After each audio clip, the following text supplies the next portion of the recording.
We met me in the day of success, and I have learnt by the perfectest report they have more in them than mortal knowledge. When I burned in desire to question them further, they made themselves air, into which they vanished.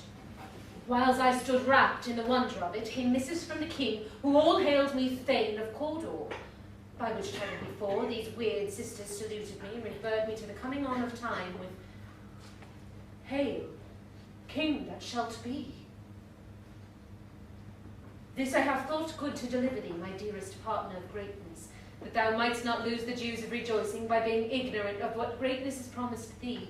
Lay to thy heart and farewell. Grams thou art, and Cawdor, and shalt be what thou art promised. Yet I do fear thy nature. It is too full of the milk of human kindness to catch the nearest way. Thou wouldst be great, but not without ambition, but without the illness should attend it. But thou wouldst highly, that wouldst thou holily. Wouldst not play false, and yet wouldst wrongly win.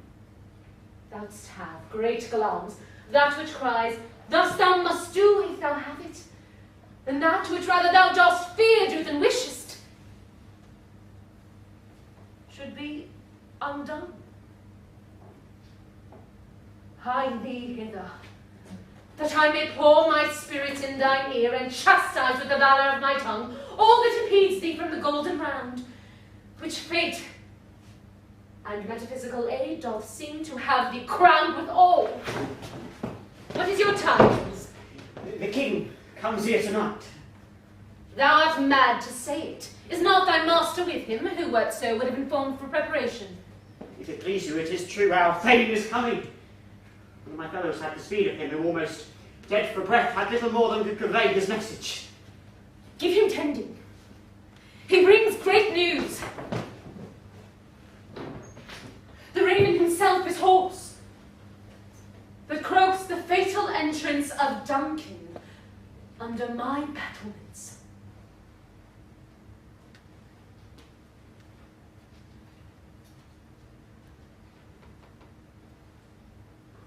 Come, you spirits, that tend on mortal thoughts. Unsex me here, and fill me from the crown to the toe, top full of direst cruelty. Make thick my blood. Stop up the access and passage to remorse, that no compunctious visitings of nature shake my fell purpose, nor keep peace between the effect and it. Come to my woman's breasts, and take my milk for gall, you murdering ministers, wherever in your sightless substances you wait on nature's mischief. Come, thick night, and pour thee in the dumbest smoke of hell, that my keen knife see not the wound it makes, nor heaven peep through the blanket of the dark to cry, "Hold, hold!" Great glance, worthy Cawdor, greater than both by the all-hailed hereafter.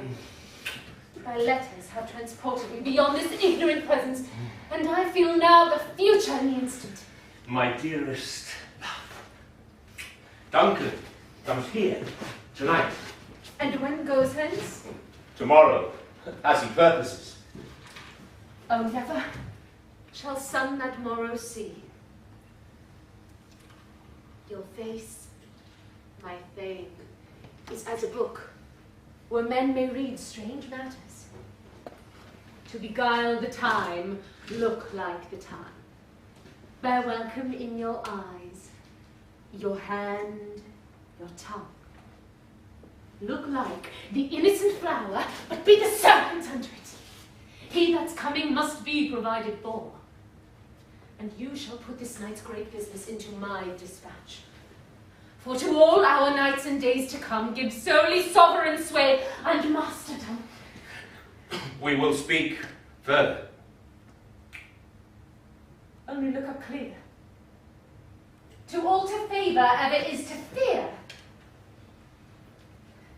Leave all the rest to me. See, our honored hostess. The love that follows us sometime is our trouble, which still we thank as love. Here we shall teach you how to bid God yield us for your pains and thank us for your trouble. All our service, at every point twice done and then done double, were poor and single business to contend against those honours deep and broad wherewith your majesty loads our house. For those of old, and the late dignities heaped up to them, we rest your hermits.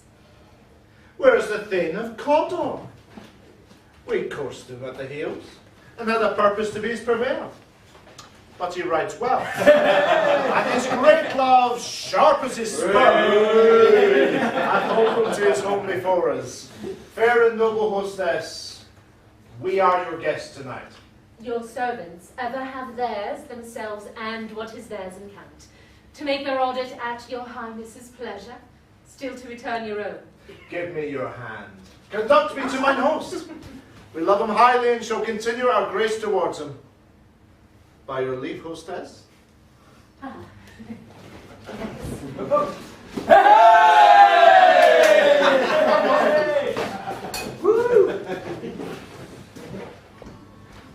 How now?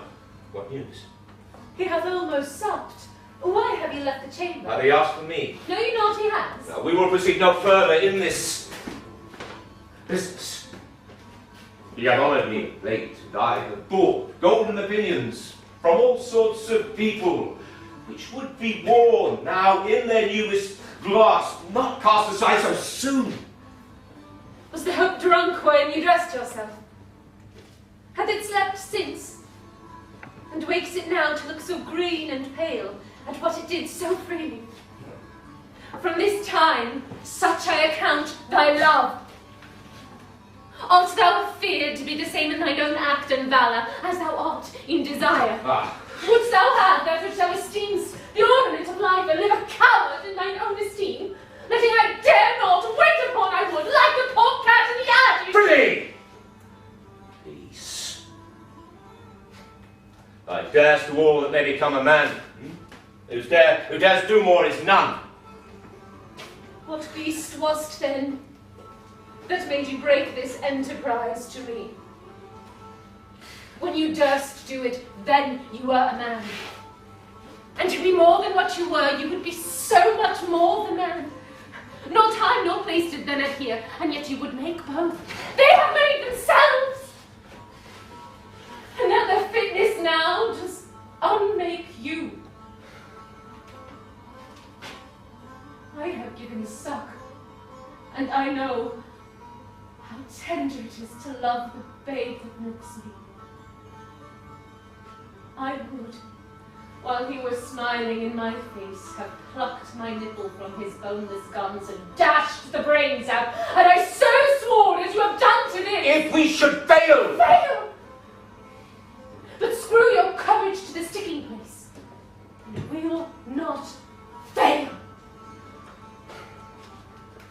When Duncan is asleep, where to the round of this hard day's journey sounds soundly inviting, his two chamberlains shall I with wine and wassail so convince that memory, the water of the brain, shall be a fume, and the receipt of reason a limbeck only. When in swinish sleep their drenched natures lies as in a death, what cannot you and I perform upon the unguarded Duncan? What not put upon his spongy officers, who shall bear the guilt of our great quell? Bring forth men children only, for thy undaunted mettle should compose nothing but males. Will it not be received when we have mocked with blood those sleepy two from his own chamber, and used their very daggers, that they have done it? Who dares receive it other? As we shall make our griefs and clamours roar upon his death. I am settled,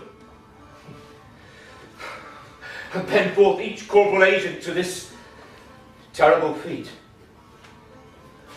Away, and mock the time with fairest show. false face must hide. What false heart does know.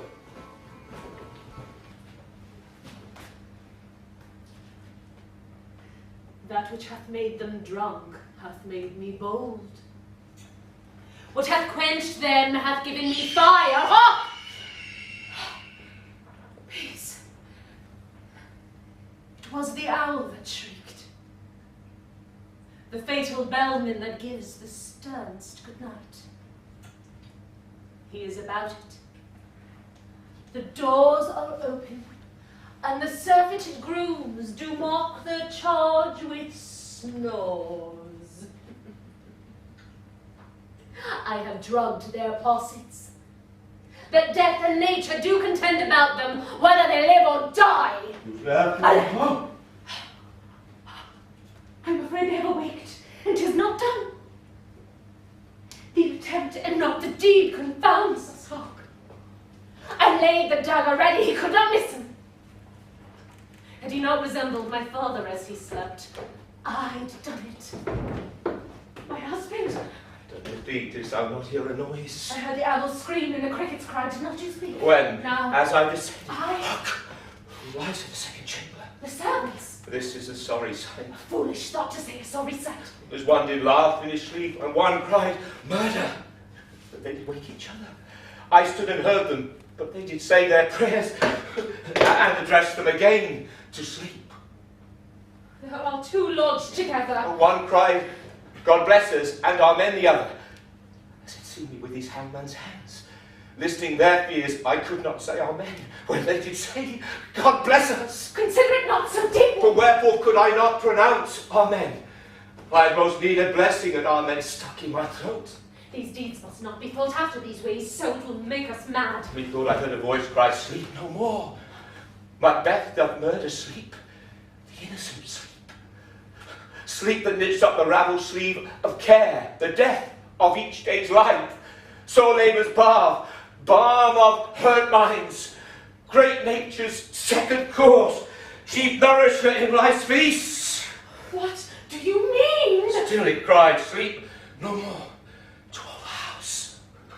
Glamis had murdered sleep, and therefore Cordell shall sleep no more. Macbeth shall sleep no more. Oh, was it not thus cried? Why, worthy Thane, do you so unbend your noble strength to think so brain-sickly of things? Oh, come, and get some water and wash this filthy witness from your hand. Why did you take the dagger from the place? It must lie there. Go, carry it back and smear the sleeping grooms with blood. No, I'll go no more. I am afraid to think what I have done. Look on it again, I cannot. Infernal purpose!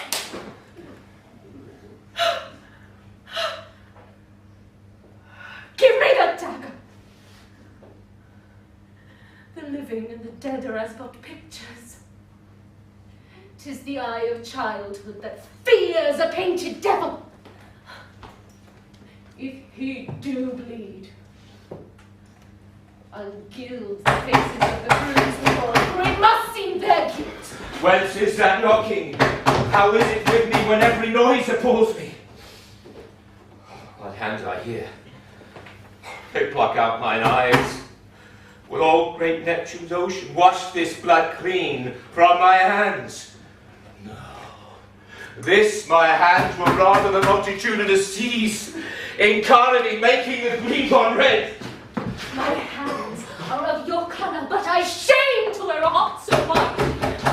There's knocking, the south entry. Come, retire we to our chamber. A little water clears us of the deed. How easy is it then?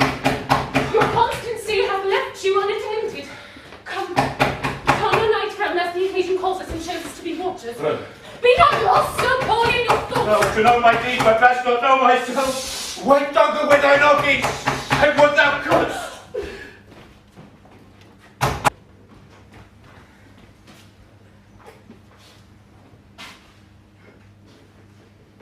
Is Banquo gone from court? Aye, madam. It returns again tonight. Say to the king, I would attend his leisure for a few words.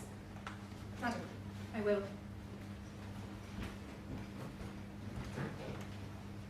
Naught had, all's spent. Were our desires got without content?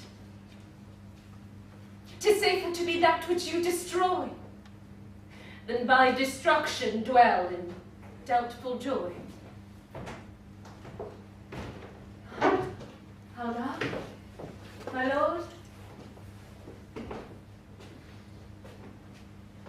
Why do you keep alone? The sorriest fancies your companions making, using those thoughts that should indeed have died with them they think on. Things without all remedy should be without regard. What's done is done. We have scorched the snake, not killed it. She'll close and be herself, whilst our poor malice remains in danger of her former tooth. Could let the frame of things disjoint, both the worlds suffer. Ere we will eat our meal in fear, and sleep in the affliction of these terrible dreams which shake us nightly. Better be with the dead, whom we to gain our peace have sent to peace, than on the torture of the mind to lie in restless ecstasy. Duncan is in his grave.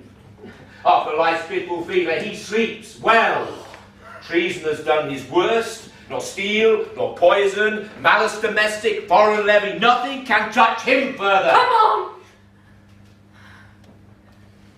Gentle, my lord. Sleek all your rugged looks. Be bright and jovial amongst your guests tonight. So shall I, love. And so I pray to you, let your remembrance apply to Banquo. Present him eminence both with eye and tongue. Unsake the while that we must lave our honours in these flattering streams, making our faces visits to our hearts, disguising what they are. You must end this. Full of scorpions is my mind, dear wife. Thou knowest that Banquo and his grounds lives. But in them, nature's copy is not eternal. Yes, there's comfort yet, they are assailable. Then be thou jocund.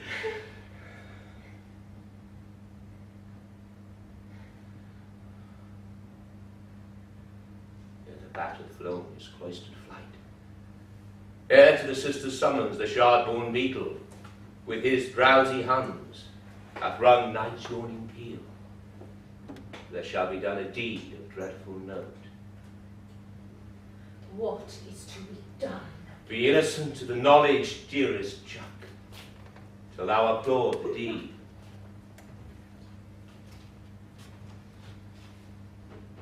Come, seething night, scarf up the tender eye of pitiful day, and with thy bloody and invisible hand, cancel and tear to pieces that great bond which keeps me pale.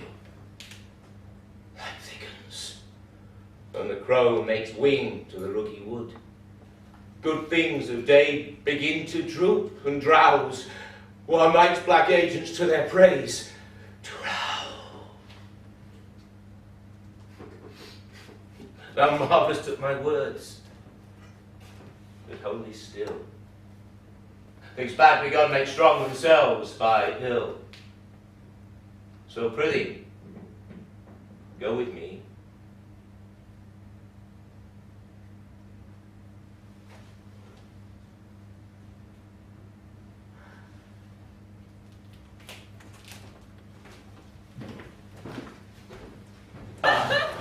You know your own degrees.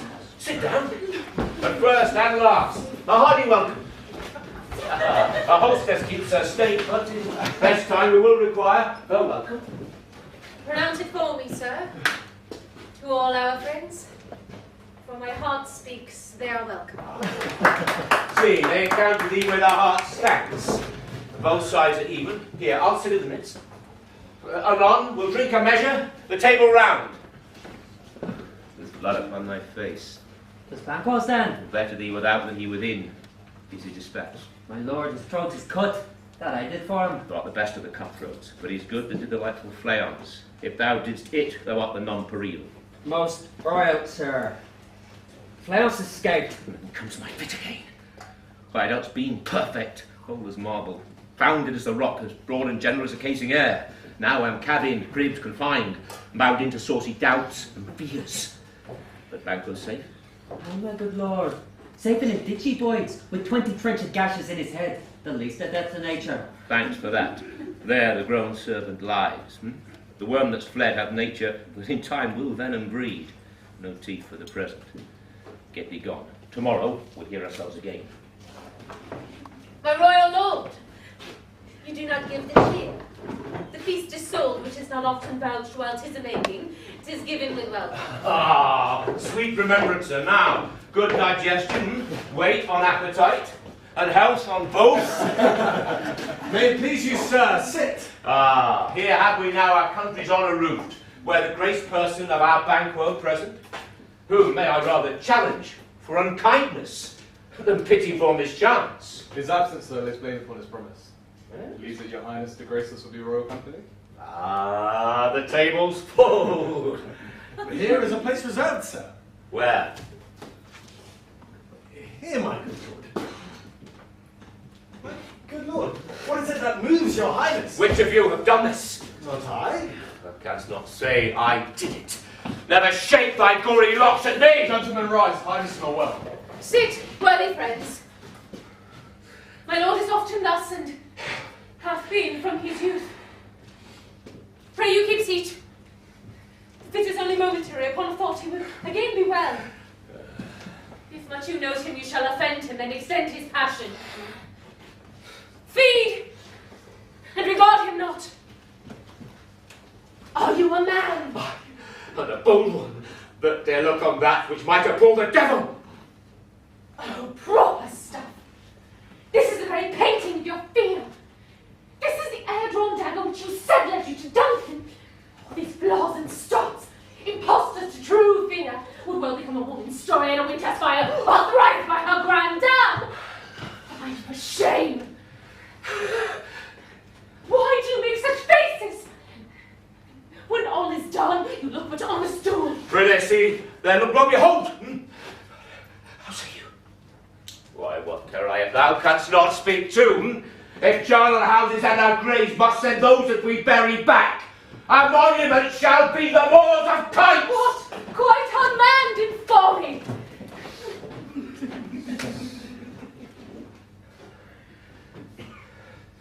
If I stand here, I saw him. Fie, for shame! Blood has been shed here now. If the olden time a humane statute purged the gentle wheel, aye, and since two murders have been performed too terrible for the ear, the time has been that when the brains wear out, the man would die, and there an end. But now they rise again with 20 mortal murderers on their grounds and push us from our stools. But this is more strange than such a murder is! My royal lord, your noble friends do lack you.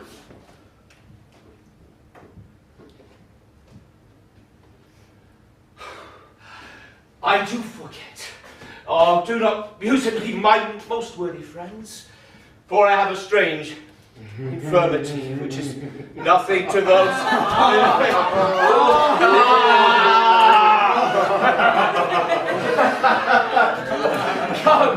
Come, love and health to all. Give me some wine. Full. I drink the general joy of the whole table, and to our dear friend Banquo, whom we miss. I would you were here. To all and him we thirst, and all to all. Our duties and our pledge. Then quit my sight. Let the earth hide thee. Thy bones are marrowless, thy blood is cold. There's no speculation in those eyes which thou dost glare with. Think of this, good friends, but as a thing of custom, 'tis no other. Only it spoils the pleasure of the time. What man dare I dare approach thou like the rugged Russian bear, the old-bred rhinoceros, or the Hyson tiger? Take any shape but that, and my firm nerves shall never tremble, or be alive again, and dare me to the desert with thy sword. If trembling I inhabit then, protest me the baby of a girl. Oh, hence, horrible shadow, unreal mockery, hence! Come on myself, my lord. 'Tis nothing there.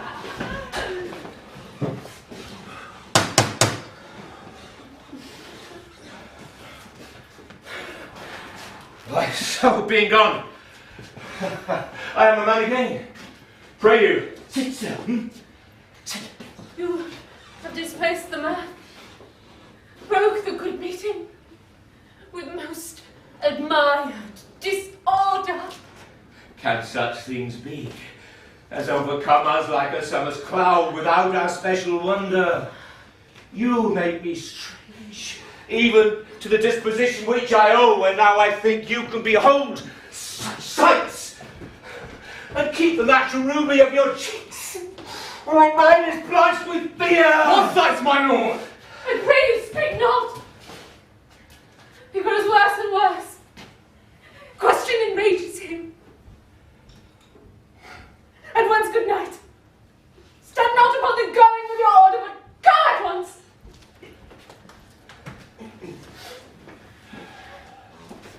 Good night, and better health attend his majesty. Kind good night to all.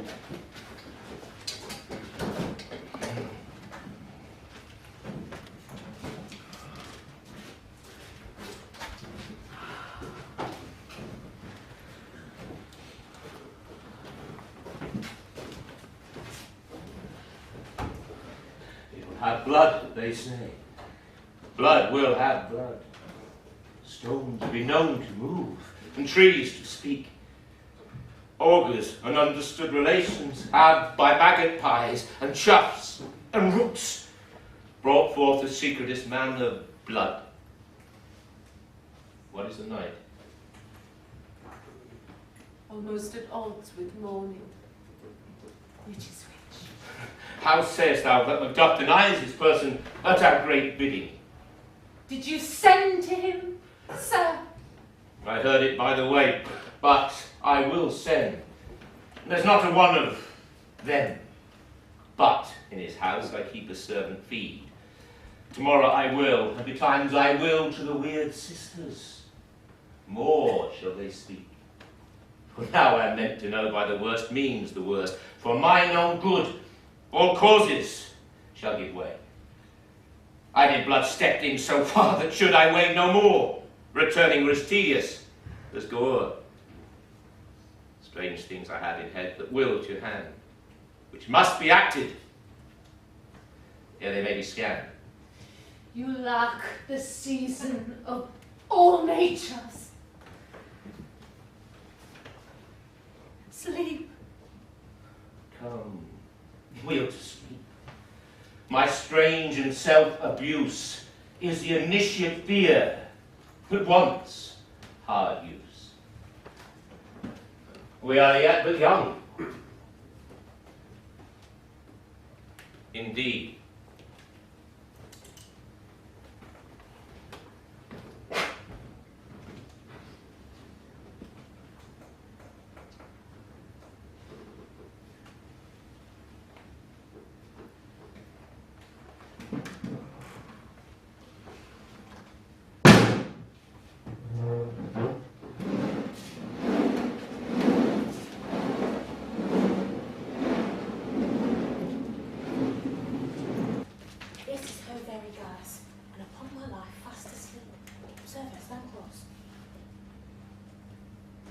By that light? Wyatt stood by her.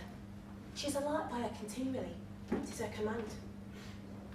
You see her eyes are open. Ah, but their sense are shut. It is as she does now. See how she rubs her hands. It's an accustomed action with her to seem was washing her hands. I've known her continue this a quarter of an hour. Yet there's a spot. Hark, she speaks. I will set down what comes from her to satisfy my remembrance the more strongly. Oh, damned spot!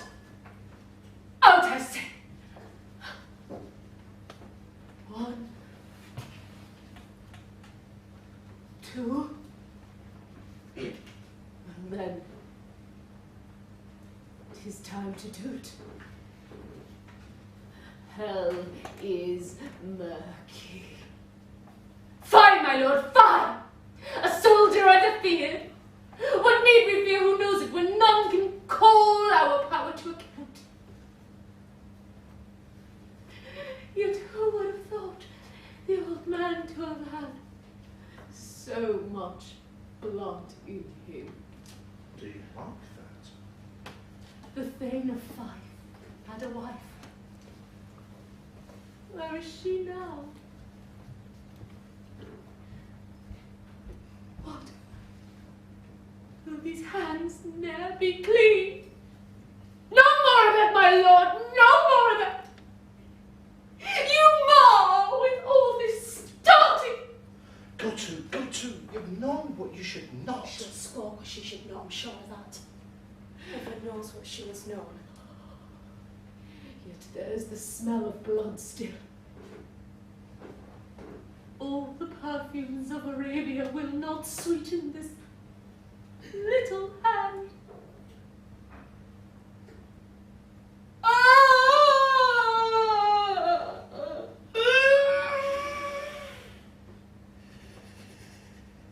What a cry is there. The heart is sorely charged. I would not have such a heart in my bosom for the dignity of your body. Well. Pray God it be so. This disease is beyond my practice. Yet I have known those who have walked in their sleep, who have died holily in their beds. Wash your hands. Put on your nightgown.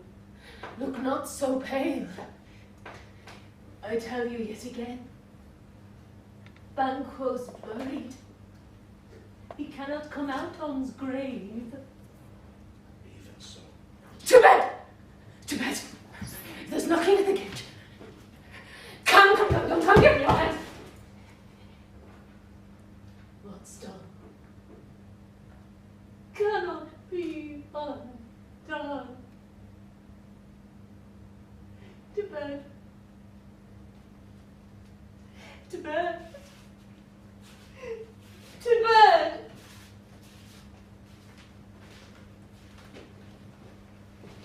Will she go now to bed? Directly. Foul whisperings are abroad. Unnatural deeds to breed unnatural troubles. Affected minds to their death pills will discharge their secrets. More needs she, the divine, than the physician. God forgive us all. Look after her. Remove from her the means of all annoyance, and still keep eyes upon her. So good night. My mind she has mated, and amazed my sight. I think. I dare not speak. Good night, good doctor.